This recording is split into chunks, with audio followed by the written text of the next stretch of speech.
মার্কিন প্রশাসনের নজরদারিতে ফেসবুক তথ্য ফাঁসের অভিযোগে যুক্তরাষ্ট্রের উদ্বেগ। সংকট দূর করতে না পারলে বন্ধ হতে পারে সামাজিক যোগাযোগ মাধ্যমটি। এবং কাতারে বৈধ হতে পাসপোর্ট নবায়নে দূতাবাসে প্রবাসীদের উপচে পড়া ভিড়। ছুটির দিনেও চলছে কার্যক্রম, নির্বিঘ্নে সেবা পাওয়ার আশা বাংলাদেশিদের।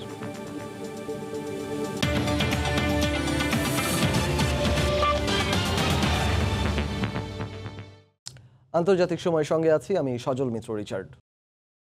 ফেসবুককে নজরদারিতে রেখেছে মার্কিন প্রশাসন।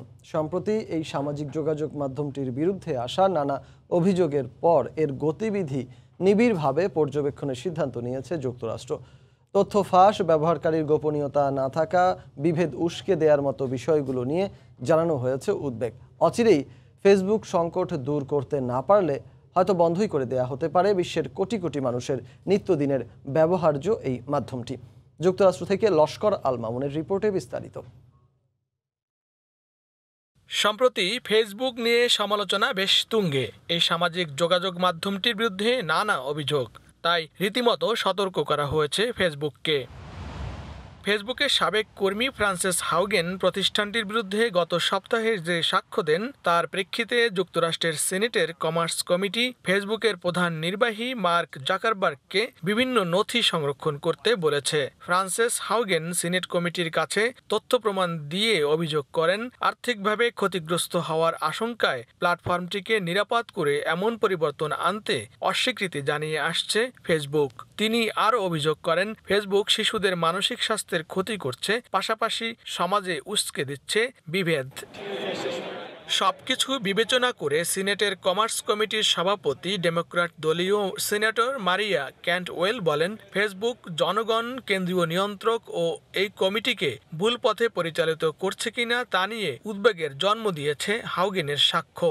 ডিজিটাল ক্ষতি মোকাবিলায় এই কমিটি তদারকি অব্যাহত রাখবে এবং ভোক্তাদের গোপনীয়তা রক্ষা ও তথ্য নিরাপত্তার উন্নয়নে আইন অনুযায়ী কাজ করে যাবে।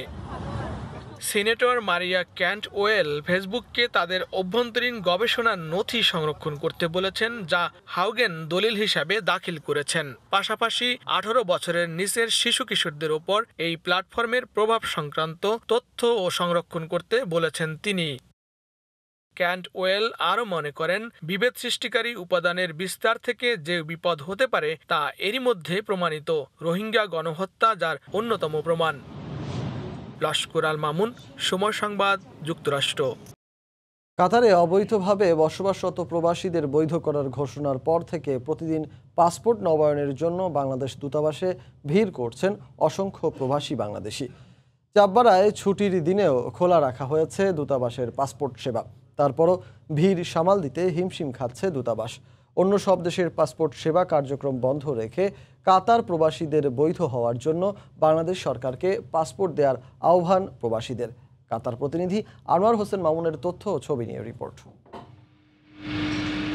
কাতারে অবৈধভাবে বসবাসরত প্রবাসীদের বৈধ হওয়ার জন্য 10 অক্টোবর থেকে 31 ডিসেম্বর পর্যন্ত সময়সীমা বেঁধে দিয়েছে দেশটির সরকার। এই অবস্থায় প্রবাসী বাংলাদেশিদের বৈধ হওয়ার জন্য জরুরি হয়ে পড়েছে পাসপোর্ট।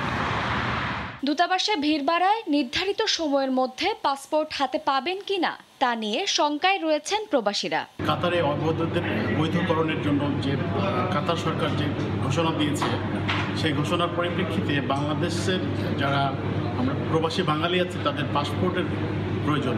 অন্য দেশের পাসপোর্ট না দিয়ে হলেও আমাদের কাতারের পাসপোর্ট অতি সহসা রিনিউয়াল করে দেওয়ার জন্য আমি বিনীতভাবে অনুরোধ জানাচ্ছি। কনভেনশন দ্রুত সহিতে পাসপোর্টে কীভাবে আমাদের সাথে পেতে পারে, কমসে কম এই নির্ধারিত সময়ের ভিতরে যেমন মানুষগুলো অবৈধ মানুষ বই দিতে পারে। পাসপোর্টের জন্য বাংলাদেশ দূতাবাসে আগত সেবা প্রার্থীর সংখ্যা বেড়ে যাওয়ায় বাড়তি চাপ সৃষ্টি হয়েছে বলে জানান দূতাবাসের কাউন্সিলর। দূতাবাসে আগত সেবা প্রার্থীদের সংখ্যা অনেক গুণে বেড়ে গিয়েছে। তারা অনেকেই এসছেন তাদের পাসপোর্ট নবায়ন করার জন্যে, এবং অনেকেই যাদের পাসপোর্ট হারিয়ে গিয়েছে, অনেক দিন ধরে তাদের পাসপোর্ট নাই, তারা দূতাবাসে আসছেন পাসপোর্ট করার জন্য। এই কারণে দূতাবাসে বাড়তি একটি চাপ সৃষ্টি হয়েছে। ঘোষিত সময়সীমার মধ্যে অবৈধভাবে বসবাসরত প্রবাসীরা বৈধ হতে না পারলে তাদের কঠোর শাস্তির মুখোমুখি হতে হবে বলে জানিয়েছে সংশ্লিষ্ট কর্তৃপক্ষ। সময় সংবাদ, কাতার। ষাটোর্ধ্ব নন গ্রাজুয়েট প্রবাসীদের আকামা নবায়নে নিষেধাজ্ঞা জারি করার সিদ্ধান্ত ভুল ছিল বলে স্বীকার করেছে কুয়েত সরকার। এমনকি দেশটির কোনো নীতিতেই এই সিদ্ধান্তের কোনো ভিত্তি নেই বলে নিশ্চিত করেছে কুয়েতের ফতোয়া ও আইন বিভাগ। এমন ঘোষণায় স্বস্তি প্রকাশ করেছেন কুয়েতে বসবাসরত প্রবাসীরা। শরীফ মোহাম্মদ মিজানুর রহমানের তথ্য ও ছবিতে রিপোর্ট। 7 বছর বা তার বেশি বয়সী নন গ্র্যাজুয়েট প্রবাসীদের আকামা নবায়নে নিষেধাজ্ঞা জারি করার সিদ্ধান্ত সঠিক ছিল না বলে জানিয়েছে কুয়েতের মন্ত্রী পরিষদ। এই শ্রেণীর প্রবাসীদের জন্য ওয়ার্ক পারমিট প্রদান নিষিদ্ধ করার কোনো আইনি ভিত্তি নেই বলে নিশ্চিত করেছে দেশটির ফতোয়া ও আইন বিভাগ। প্রায় 14 মাস আগে জারি করা কুয়েতের পাবলিক অথরিটি ফর ম্যান পাওয়ারের নেয়া ওই সিদ্ধান্তের সমালোচনা করেন তারা। এদিকে ফতোয়া ও আইন বিভাগের এমন ঘোষণার প্রশংসা করেন কুয়েতে বসবাসরত প্রবাসী বাংলাদেশিরা। পররাষ্ট্র মন্ত্রণালয় যে একটা আইন তৈরি করছিল যে 60 বছরের উপরে যে লোকজন থাকতে পারবে না, ওই আইনটা মোটামুটি এখন বাতিল হয়ে গেছে। এই জন্য আমরা কুয়েত সরকারকে ধন্যবাদ জানাই। যারা 60 বছর বয়সী তারা আবার আকামা লাগাইতে পারবেন, তাদের জন্য কোনো টেনশন নাই। ইনশাআল্লাহ আপনারা আবার কুয়েতে বসবাস করতে পারবেন। ষাটোর্ধ্ব নন গ্র্যাজুয়েট অভিবাসীদের আকামা নবায়ন না হওয়ার কারণে যারা কুয়েত ত্যাগ করেছেন তাদেরকে পুনরায় দেশটিতে প্রবেশের সুযোগ দিয়েছে কুয়েত সরকার। ইতোমধ্যে কুয়েত ফেরত 6000 প্রবাসীকে অস্থায়ী ভিসার আবেদন করার অনুমতি দিয়েছে দেশটির স্বরাষ্ট্র মন্ত্রণালয়। সময় সংবাদ, Kuwait. It's all about stainless style. Corona পরীক্ষায় 43,000 ভুল রিপোর্ট দেওয়ার অভিযোগে যুক্তরাজ্যের একটি পরীক্ষাগারে পিসিআর টেস্ট স্থগিত করার নির্দেশ দিয়েছে দেশটির স্বাস্থ্য সুরক্ষা সংস্থা। গেল 8 সেপ্টেম্বর থেকে 12 অক্টোবর পর্যন্ত যুক্তরাজ্যের দক্ষিণ পশ্চিমাঞ্চলের একটি ক্লিনিকের ল্যাব থেকে ওই ভুয়া রিপোর্টগুলো দেয়া হয় বলে জানা গেছে। এ ঘটনায় ক্ষোভের সৃষ্টি হয়েছে স্থানীয়দের মধ্যে। এদিকে গত জুলাই থেকে যুক্তরাজ্যে সংক্রমণ বেড়ে যাওয়ার পেছনে ভুয়া নেগেটিভ পরীক্ষার প্রভাব পড়েছে বলে মনে করছেন বিশেষজ্ঞরা। ভুল রিপোর্ট দেওয়ার অভিযোগে যুক্তরাজ্যের উলভারহ্যাম্পটনের একটি পরীক্ষাগারে করোনা পরীক্ষা স্থগিত করা হয়েছে। পিসিআর পরীক্ষায় করোনা পজিটিভ রোগীদের ভুল নেগেটিভ সনদ দেওয়ায় এ সিদ্ধান্ত নেওয়া হয়েছে বলে জানিয়েছে দেশটির স্বাস্থ্য সুরক্ষা সংস্থা UKHSA। স্থানীয় সময় শুক্রবার বার্তা সংস্থা রয়টার্স এ তথ্য নিশ্চিত করেছে।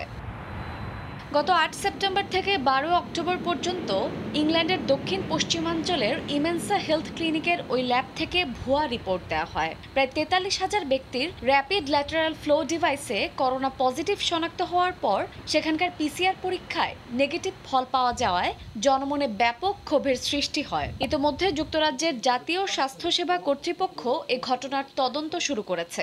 মিথ্যা ও নেতিবাচক পরীক্ষার ফলাফলের প্রতিবেদনের কারণে সেন্ট্রাল ইংল্যান্ডের উলভারহ্যাম্পটনের ল্যাবটিতে আরটি-পিসিআর পরীক্ষা সাময়িকভাবে বন্ধ রাখার নির্দেশ দিয়েছে তারা। পিসিআর টেস্ট একটি সিস্টেমেটিক প্রক্রিয়া। সিস্টেমে সমস্যা থাকলে পরীক্ষার ফলাফলও ভুল আসবে। আমি ভাবতেই পারছি না, করোনা পরীক্ষায় এমন দায়িত্ব জ্ঞানহীনতা খুবই দুঃখজনক। শুরুতে আমরা শুনেছিলাম এটি একটি গুজব, পরবর্তীতে আমরা ভুল রিপোর্টের প্রমাণ পাই। তদন্ত শেষ না হওয়া পর্যন্ত পরীক্ষাগারটি বন্ধ রাখার নির্দেশ দেওয়া হয়েছে। এদিকে শুধু একটি পরীক্ষাগারের এই ভুল ফলকে বিচ্ছিন্ন ঘটনা বলছে UKHSA। তবে করোনার মতো স্পর্শকাতর বিষয়ে এমন ভুয়া রিপোর্ট প্রদানের ঘটনাকে অপ্রত্যাশিত বলছেন বিশ্লেষকরা। শায়লা রহমান ইমা, সময় সংবাদ। এবার দুর্গোৎসবের খবর। বিসর্জনের মধ্য দিয়ে জার্মানিতে শেষ হলো 5 দিনব্যাপী শারদীয় দুর্গোৎসব। দেশটির বিভিন্ন অঙ্গরাজ্যের মতো বার্লিনের পূজা মণ্ডপগুলোতে ছিল বিষাদের ছায়া। শেষবারের মতো দেবী দুর্গার কাছে প্রার্থনা করতে আসেন ভক্তরা। জার্মানি থেকে বিস্তারিত জানাচ্ছেন সহকর্মী বিটু বড়ুয়া। সনাতন হিন্দু শাস্ত্র মতে দেবী দুর্গা 5 দিন পিতৃগৃহে অবস্থানের পর বিজয়া দশমীর দিনে বিসর্জনের মধ্য দিয়ে কৈলাসে স্বামী গৃহে ফিরে গেছেন। গত 5টি দিন ছিল সর্বস্তরের দুর্গা ভক্তদের জন্য সবচেয়ে সুখকর ও উৎসবের সময়। দেবীর বিদায় বেলায় বিষণ্ণ মন নিয়ে নানা প্রান্ত থেকে ভক্তরা বার্লিনের সনাতনী পূজা ও সংস্কৃতি স্পাস ও হিন্দু সোসাইটি মণ্ডপে এসেছিলেন দেবীকে শেষ বিদায় জানাতে। করোনা মহামারীর মধ্যে জার্মানির মতো দেশে পূজার আয়োজন করতে পেরে খুশি সবাই। মা দুর্গতি নাশিনী আমাদের সব দুঃখ দুর্দশা দূর করে আমাদের আশীর্বাদ করে এই বছর আমাদের বিদায় নিচ্ছে। বিভিন্ন জায়গা থেকে আমাদের এখানে অনেক দর্শনার্থী এসেছে আমরা আশা করি সামনে বছর আবারও হবে। আমরা মা দুর্গার কাছে প্রার্থনা করি আগামী বছর যেন আমরা সবাই আরও বড় পরিসরে মার পূজা এই হিন্দু সোসাইটি করতে পারি। বিদায়ের শেষ বেলাতেও দেবীর কাছে আশীর্বাদ নেন ভক্তরা। ভক্তদের আশা দেবী দুর্গার শক্তিতে মানুষ হবে আলোকিত। জার্মানি থেকে বিটু বড়ুয়া, সময় সংবাদ। এদিকে সিঁদুর খেলা, ঢাকের বাদ্য আর নাচে গানে মুখরিত ছিল ফ্রান্সের মণ্ডপগুলো। জাতি, ধর্ম, বর্ণ নির্বিশেষে সবাই মেতে ওঠেন উৎসবের আনন্দে। প্যারিস থেকে বিস্তারিত জানাচ্ছেন লুৎফুর রহমান বাবু। উৎসব, উচ্ছ্বাস আর নানা ধর্মীয় আচার অনুষ্ঠানের মধ্য দিয়ে ফ্রান্সে সনাতন হিন্দু ধর্মাবলম্বীদের সবচেয়ে বড় ধর্মীয় উৎসব শারদীয় দুর্গোৎসব সমাপ্ত হয়েছে। দশমীর দিনে প্রতীকী প্রতিমা বিসর্জনের মধ্য দিয়ে এই উৎসবের সমাপ্তি ঘটে। দশমীর দিনে অন্যান্য ধর্মীয় আচার অনুষ্ঠানের পাশাপাশি উল্লেখযোগ্য অংশ সিঁদুর খেলায় মেতে উঠেছিলেন ভক্ত অনুরাগীরা। এর পাশাপাশি সাম্প্রতিক বাংলাদেশে সংখ্যালঘু নির্যাতনের ঘটনায় 2 মিনিটের নীরবতার মাধ্যমে প্রতীকী প্রতিবাদ জানান তারা। আর নিজের ও পরিবারের সদস্যদের জন্য শান্তি ও উন্নতির পাশাপাশি সবার জন্য মঙ্গল কামনা করেছেন দেবী দুর্গার কাছে ভক্ত অনুরাগীরা। মা দুর্গার কাছে আমরা সবাই পরিবেশের সবাই হাসি মুখ, সবাই আনন্দিত। উনি মা রূপে সব সন্তানকে, পৃথিবীর সকল সন্তানকে এই মহামারী থেকে মুক্ত করুক। দাবি একটাই থাকলো, যাতে করে মা আমাদের সবার জীবনে শান্তি বয়ে আনে। আজ আমাদের মনটা এতই খারাপ, মা আমাদেরকে রেখে কৈলাসে ফিরে যাচ্ছেন। এখানে এসে মাকে সিঁদুর পরালাম, সবাইকে সিঁদুর দিলাম। আমার কাছে একটাই চাওয়া, আমার স্বামী, আমার সন্তান যাতে মা সবাইকে সুস্থ রাখে, ভালো থাকে। এখানে ভালো পূজায় কাটানোর পরেও আমি আমার বাংলাদেশের পুজোকে অনেক মিস করছি। আমি চাই সামনের বছর যেন আমি বাংলাদেশে থাকতে পারি, আমার মায়ের সাথে থাকতে পারি। প্যারিসের ভিন্ন ভিন্ন স্থানে মোট 11টি বাংলাদেশীয় কমিউনিটির অস্থায়ী পূজা মণ্ডপে ও ভারতীয় একটি মিলিয়ে মোট 12টি অস্থায়ী পূজা মণ্ডপে এবার শারদীয় দুর্গোৎসব পালিত হয়েছে। করোনার অতি মহামারী, সেই সাথে সকল অশুভ শক্তি থেকে দেবী দুর্গা সবাইকে রক্ষা করবেন। পাশাপাশি আগামী বছর আরও শুভবার্তা নিয়ে আসবেন ফ্রান্সের সনাতন হিন্দু ধর্মাবলম্বীদের। এটাই ছিল দেবী দুর্গার কাছে প্রার্থনা। ফ্রান্সে প্যারিস থেকে মোহাম্মদ লুৎফুর রহমান বাবু, সময় সংবাদ। এবছর বেশ ঘটা করেই আয়ারল্যান্ডের কিলার্নিতে শারদীয় দুর্গোৎসব উদযাপন করলেন সনাতন ধর্মাবলম্বীরা। করোনা মুক্তিসহ বিশ্ব শান্তির কামনায় তারা প্রার্থনা করেন দেবী দুর্গার কাছে। আয়ারল্যান্ড থেকে সৈয়দ জুয়েলের রিপোর্টে বিস্তারিত। যে কোনো ধর্মীয় উৎসব পালনে বরাবরই অসাম্প্রদায়িকতার পরিচয় দিয়ে আসছে আয়ারল্যান্ড। প্রতিটি ধর্মীয় উৎসবে ধর্ম বর্ণ নির্বিশেষে আনন্দে মেতে ওঠেন সবাই। দীর্ঘ 20 বছর ধরে আয়ারল্যান্ডের কিলকেনিতে শারদীয় দুর্গাপূজার আয়োজন করে আসছেন হিন্দু কালচারাল অর্গানাইজেশন। এবার দুর্গাপূজার দশমীর দিনে মণ্ডপে ছিল সর্বস্তরের মানুষের উপস্থিতি। নারী পুরুষ শিশুদের আগমনে পূজা মণ্ডপ ছিল আনন্দে ঠাসা। বিশ্বে অসাম্প্রদায়িক চেতনায় উদ্বুদ্ধ হয়ে মানুষে মানুষে ভেদাভেদ ভুলে মানবতার আলো জ্বলবে ঘরে ঘরে, এমনই প্রার্থনা ছিল হিন্দু ধর্মাবলম্বীদের। কোভিড-19 কাটিয়ে স্বল্প পরিসর থেকে দীর্ঘ পরিসরে এবার আমরা দুর্গাপূজা করে আসতেছি আয়ারল্যান্ডের কিলার্নি শহরে। প্রায় 20 বছর যাবৎ আমরা এই পূজা করছি। আমরা মায়ের কাছে প্রার্থনা করছি, আরাধনা করছি, বিশ্ব শান্তি বজায় থাকুক, সম্প্রীতি বজায় থাকুক। সবার জীবনে আমি আশা করি শুভ বিজয়ের মাধ্যমে সবাইকে আবারও বলছি শুভ বিজয়। আগামী বছরগুলোতে আরো বড় পরিসরে পূজার আয়োজন করা হবে বলে জানিয়েছেন আয়োজকরা। সৈয়দ জুয়েল, সময় সংবাদ, আয়ারল্যান্ড। ক্ষুধা নিবারণের ক্ষেত্রে দক্ষিণ এশিয়ায় ভারত পাকিস্তানের চেয়ে এগিয়ে বাংলাদেশ। 2021 সালে বিশ্ব ক্ষুধা সূচকে 116টি দেশের মধ্যে বাংলাদেশের অবস্থান 76তম। অন্যদিকে এই সূচকে পাকিস্তানের অবস্থান 92 এবং ভারতের অবস্থান 101তম। করোনা মহামারীর প্রভাব পড়েছে সারা বিশ্বের খাদ্য নিরাপত্তায়। দেশে দেশে বেড়ে গেছে নিত্যপণ্যের দাম, কাজ হারিয়েছে লাখ লাখ মানুষ। করোনা ও জলবায়ু পরিবর্তনের কারণে অনেক দেশ খাদ্য সংকটে ভুগছে, দেখা দিয়েছে পুষ্টিহীনতা। তবে মহামারী শুরু থেকেই বাংলাদেশ খাদ্য সরবরাহ ঠিক রাখতে সর্বোচ্চ গুরুত্ব দিয়ে আসছে। চাল, সবজি সহ অন্য ফসল উৎপাদনে দেয়া হয়েছে বাড়তি গুরুত্ব। আর এই পরিস্থিতিতেই 2021 সালের বিশ্ব ক্ষুধা সূচকের তালিকা প্রকাশ করল গ্লোবাল হাঙ্গার ইন্ডেক্স। এতে দেখা যায় পার্শ্ববর্তী দেশগুলোর চেয়ে বেশ ভালোভাবেই ক্ষুধা মোকাবেলা করতে পেরেছে বাংলাদেশ। এই তালিকায় বাংলাদেশের অবস্থান 76। 116টি দেশের মধ্যে প্রতিবেশী ভারত 101 ও পাকিস্তান 92 অবস্থানে আছে। তালিকা অনুযায়ী বাংলাদেশে ক্ষুধার মাত্রা গুরুতর পর্যায়ে থাকলেও দেশটি নাগরিকদের ক্ষুধা নিবারণে সক্ষম। প্রতি বছর 4টি বিষয়ের মাপকাঠিতে এই সূচক তৈরি হয়। এগুলো হলো অপুষ্টির পরিমাণ, 5 বছরের কম বয়সী শিশুদের উচ্চতা ও শিশুদের মৃত্যুহার। 2021 সালের বিশ্ব ক্ষুধা সূচকে সবার উপরে আছে বেলারুশ, আর তালিকার সবার নিচে অবস্থান সোমালিয়ার।